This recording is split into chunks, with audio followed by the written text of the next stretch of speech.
Hello my dear friends, how is life. Welcome to learn English online with Krishna.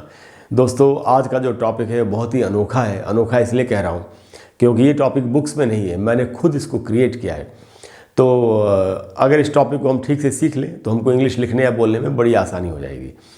देखिए, English लिखने या बोलने में जो हमको दिक्कत होती है उसके दो सबसे बड़े कारण होते हैं। पहला कारण होता है कि हमको सेंटेंस फॉर्मेशन में थोड़ी सी दिक्कत होती है। दुनिया में जितने भी तरह के सेंटेंसेस हैं उनको हम ठीक से कई बार बना नहीं पाते, तो हम ठीक से इंग्लिश में लिख या बोल नहीं पाते। दूसरा कारण होता है कि हमारी वोकैबुलरी बहुत अच्छी नहीं होती। वोकैबुलरी अच्छी नहीं होती का क्या मतलब हुआ कि अगर मान लेते हमको इंग्लिश में कितनी भी देर तक लिखना है या बोलना है, तो जिन वर्ड्स को यूज़ करने की ज़रूरत हमको पड़ेगी उन वर्ड्स की हो सकता है हमको मीनिंग नहीं मालूम हो और ये नहीं पता हो कि इनको सेंटेंस में कैसे यूज़ करना है। यही दो कारण है मेन। तो हम पहले वाले कारण पर आते हैं, सेंटेंस फॉर्मेशन पर। देखिए, सेंटेंस फॉर्मेशन करने में हर सेंटेंस का एक स्ट्रक्चर होता है और हर सेंटेंस स्ट्रक्चर में या हर सेंटेंस में एक सब्जेक्ट होता है। हम कई बार सब्जेक्ट को आइडेंटिफाई नहीं कर पाते कि सेंटेंस में सब्जेक्ट क्या है। अब अगर हमको सब्जेक्ट ही नहीं मालूम है तो हम कैसे सेंटेंस बनाएंगे, क्योंकि सब्जेक्ट वर्ब अग्रीमेंट भी होता है। अगर सब्जेक्ट सिंगुलर है तो वर्ब भी सिंगुलर लगेगा, सब्जेक्ट प्लूरल है तो वर्ब भी प्लूरल लगता है। तो ये सब बातें हम तब करेंगे जब हमको मालूम हो कि सब्जेक्ट क्या है। जैसे मान लेते हिंदी में एक सेंटेंस है कि अपने बीमार माता पिता की देखभाल की बड़ी जिम्मेदारी उसके नाजुक कंधों पर थी। अब इसमें क्या है सब्जेक्ट, तो कई बार हम इसको नहीं आइडेंटिफाई कर पाते। आज की क्लास में हम यही सीखने वाले हैं कि सब्जेक्ट कितने प्रकार के हो सकते हैं, कौन कौन से वर्ड सब्जेक्ट बन सकते हैं, kinds of subject, what can be a subject, subject कौन कौन हो सकता है। एक एक करके समझते हैं। बहुत ही इंटरेस्टिंग क्लास है दोस्तों और बहुत कुछ नई चीज़ों का आपको पता चल जाएगा। कम से कम एंड तक बिना स्किप किए वीडियो को ज़रूर देखना चाहिए। देखिए, सिंपल सब्जेक्ट्स पहले सब्जेक्ट्स हैं ये कौन से हैं? अ सिंगल नाउन और प्रोनाउन। अगर सेंटेंस में एक सिंगल नाउन, एक अकेला नाउन या प्रोनाउन सब्जेक्ट बने तो उसको हम एक सिंपल सब्जेक्ट कहेंगे। अच्छा, इनके सबके एग्जाम्पल्स भी नीचे अभी उन पर भी आएंगे। उसके बाद है दोस्तों कंपाउंड सब्जेक्ट्स। ये क्या होते हैं? ये होते हैं दोस्तों टू और मोर नाउन्स और प्रोनाउंस, दो या दो से ज़्यादा नाउन्स या pronouns joined by a coordinating conjunction. दो नाउन्स या प्रोनाउंस अगर एक कोऑर्डिनेटिंग कंजंक्शन से जुड़े हुए, तो ये कंजंक्शंस क्या होते हैं? कोऑर्डिनेटिंग कंजंक्शंस फैन बॉयज होते हैं। इनका फुल फॉर्म क्या है? फॉर, एंड, बट, और, येट, सो, ये होते हैं फैन बॉयज। फैन बॉयज़ के ऊपर मेरी अलग से एक वीडियो है, अगर आपको देखनी हो और इनके बारे में डिटेल में सीखना हो तो उस प्लेलिस्ट, मेरी एक प्लेलिस्ट है उसका नाम है कंजंक्शंस। तो उस प्लेलिस्ट में आपको इस पर फैन बॉयज़ के ऊपर डिटेल्ड वीडियो मिल जाएगी, आप उसको देख सकते हैं।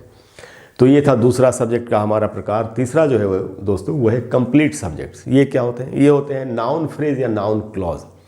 तो कोई नाउन फ्रेज या नाउन क्लॉज भी सेंटेंस में सब्जेक्ट बन सकता है। अच्छा, ये नाउन फ्रेज, नाउन, ये सब ऑब्जेक्ट ही बन सकते हैं, बट आज तो हम सब्जेक्ट की बात कर रहे हैं।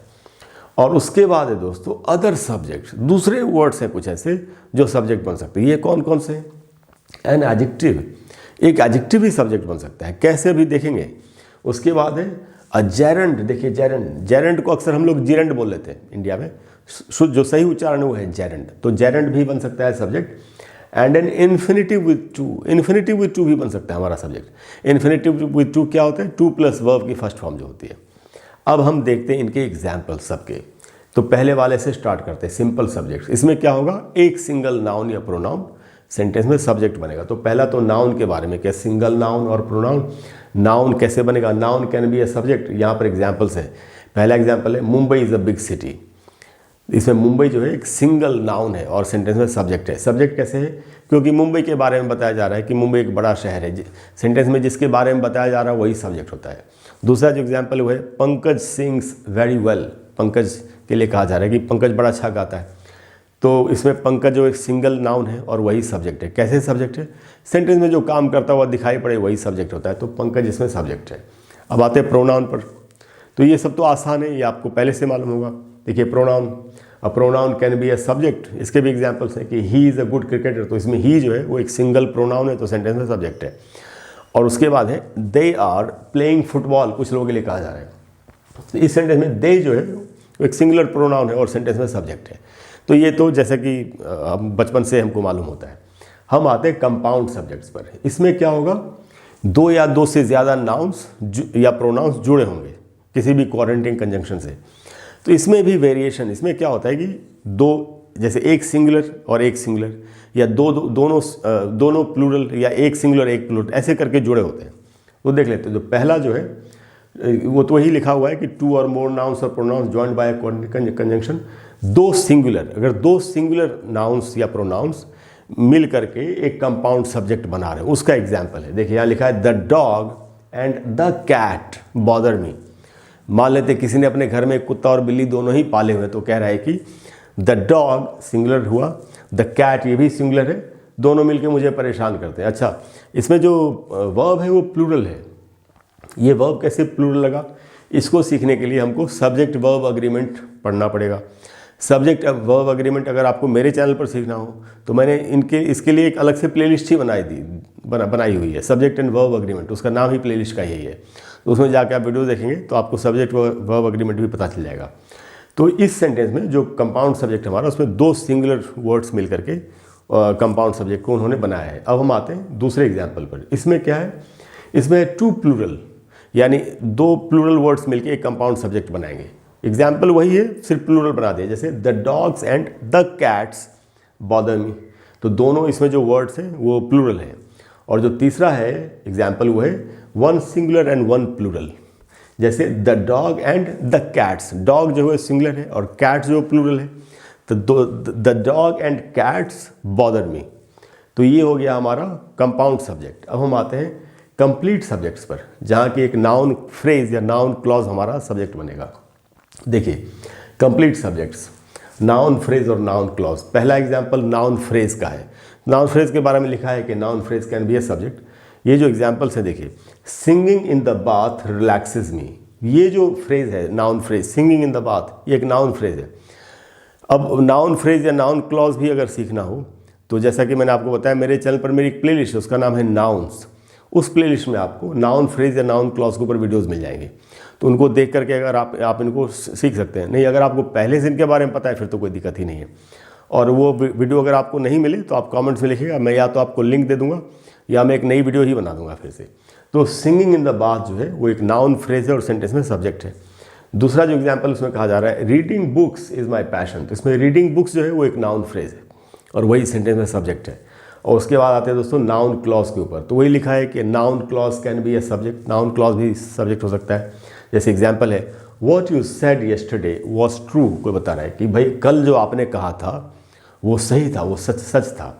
तो वॉट यू सेड जो है ये नाउन क्लॉज है जो सेंटेंस में सब्जेक्ट है। और उसके बाद एग्जाम्पल है कि what she did was incredible. कोई कह रहा है कि उसने जो किया वो बहुत ही कमाल की बात थी। तो वॉट शी डिड जो है ये एक नाउन क्लॉज सेंटेंस में यही सब्जेक्ट है। अब हम आते हैं दूसरे वर्ड्स पर, अदर वर्ड्स, अदर सब्जेक्ट्स जो कि कैसे बनते हैं, जैसे एडजेक्टिव। अब मैंने कहा था एडजेक्टिव कैसे बनेगा सब्जेक्ट। अब मैं आपको यहाँ पर एक बात बता दूँ। देखिए कोई भी पार्ट ऑफ स्पीच अगर सब्जेक्ट बन रहा है सेंटेंस में, नाउन या प्रोनाउन के अलावा, तो सेंटेंस में उनको नाउन या प्रोनाउन के ही रूप में आना पड़ेगा, तभी वो सेंटेंस में सब्जेक्ट ऑब्जेक्ट बन सकते हैं। तो ये बात यहाँ पर लिखी भी है। देखिए एडजेक्टिव बारे में लिखा है कि an adjective can be a subject when it functions as a noun. एक एडजेक्टिव एक सब्जेक्ट बन सकता है जब वो नाउन की तरह काम करे और to represent a whole class. जैसे समाज में वर्ग होते हैं ना, अलग अलग वर्ग होते हैं, तो अगर एक पूरे वर्ग को, एक पूरी क्लास का अगर प्रतिनिधित्व करे वो एडजेक्टिव एक नाउन बन करके, तभी वो सेंटेंस में सब्जेक्ट बन सकता है। एग्जाम्पल से समझते हैं, ज़्यादा अच्छे तरह समझ में आएगा। जैसे यहाँ उसका एग्जाम्पल है, पहला एग्जाम्पल कि the rich do not care about money. अब देखिए रिच जो वर्ड है ये तो एडजेक्टिव होता है, जैसे ही इज़ रिच, तो रिच एक एडजेक्टिव है। लेकिन यहाँ पर द रिच बोलने से जो पूरे अमीर लोग हैं समाज में, पूरा अमीर लोगों का जो वर्ग है उसके बारे में पता चल रहा है। तो यहाँ पर द रिच बोलने से ये नाउन की तरह इस्तेमाल हो रहा है और सेंटेंस में सब्जेक्ट बन गया, जबकि ओरिजिनली ये एडजेक्टिव था। तो the rich do not care about money, कि अमीर लोग जो होते हैं वो पैसे की परवाह नहीं करते। और यहाँ जो दूसरा एग्जाम्पल है द पुअर, देखिए पुअर भी एडजेक्टिव है, जैसे ही इज़ पुअर, तो पुअर एडजेक्टिव हो गया। लेकिन द पुअर बोलने से समाज में जितने भी गरीब लोग हैं उनका जो पूरा वर्ग है उसका प्रतिनिधित्व हो रहा है। तो यहाँ पर ये नाउन की तरह यूज़ हो रहा है और सेंटेंस में सब्जेक्ट है। The poor always help others, कि गरीब लोग जो होते हैं हमेशा दूसरों की मदद करते हैं। अब अगर आपको ये समझना हो कि कैसे एक पार्ट ऑफ स्पीच दूसरे सेंटेंस में, एक सेंटेंस में जाके दूसरे पार्ट ऑफ स्पीच की तरह यूज़ होता है, तो इसके लिए एक टॉपिक है पार्सिंग। वो आपको समझना पड़ेगा। जैसे एक कहावत है कि किसी वर्ड के माथे पर नहीं लिखा होगा कि कौन सा पार्ट ऑफ स्पीच है, एक सेंटेंस में वो जैसे यूज़ हो रहा है उस सेंटेंस में डिसाइड होगा कि इस सेंटेंस में ये वर्ड कौन सा पार्ट ऑफ स्पीच है। तो मेरे वीडियोज़ इसके ऊपर भी हैं, पार्सिंग के ऊपर भी हैं। अब मेरे चैनल पर आपको वो वीडियोज़ मिल जाएंगे। नहीं आप कहेंगे तो फिर से एक वीडियो बना दूंगा। तो दोस्तों यहाँ एडजेक्टिव यूज़ हो गया सेंटेंस में सब्जेक्ट की तरह। अब हम देखते हैं इन्फिनेटिव विथ टू कैसे सेंटेंस में सब्जेक्ट हो सकता है। And infinitive with to can be a subject. यहाँ पर एग्जाम्पल है, पहला एग्जाम्पल कि to dance makes me happy. देखिए टू डांस जो है ये इन्फिनेटिव विथ टू है और इस सेंटेंस में सब्जेक्ट की तरह काम कर रहा है। इसको समझने के लिए आपको इन्फिनेटिव विथ टू के यूजेस सीखने पड़ेंगे, इन्फिनेटिव विथ टू को डिटेल में समझना पड़ेगा। इस पर भी मेरा डिटेल वीडियो है, अगर आप देखना चाहें मेरी ग्रामर की प्लेलिस्ट है, उधर जाके उस प्लेलिस्ट में आपको ये वीडियोस मिल जाएंगे। दूसरा एग्जांपल है to find fault is easy. कहा जा रहा है कि दूसरों में गलतियां निकालना बड़ा आसान होता है। तो टू फाइंड फॉल्ट जो है उसमें इन्फिनेटिव विथ टू सेंटेंस में सब्जेक्ट की तरह काम कर रहा है। अब हम आते हैं अगले एग्जाम्पल पर। अगला जो एग्जाम्पल है दोस्तों वो जेरेंट का है। देखिए जेरेंट क्या होता है, वर्ब प्लस आईएनजी लगा देते हैं सब तो जेरेंट बन जाता है। Geraint can be a subject. यहाँ पर वो जो हमारे इन्फिनेटिव टू वाले एग्जाम्पल से उन्हीं का जेरेंट बना है। देखिए डांसिंग मेक्स मी हैप्पी, इसमें जो डांसिंग वर्ड है वो जेरेंट है और सेंटेंस में वही सब्जेक्ट है। दूसरा एग्जाम्पल है फाइंडिंग फॉल्ट इज ईजी। तो फाइंडिंग फॉल्ट इसमें जेरेंट है और सेंटेंस में वही सब्जेक्ट है। तो इस तरीके से दोस्तों ख़त्म हो गए सारे। इस तरीके से आप देख रहे हैं कि कितने सब्जेक्ट हमारे बन सकते थे।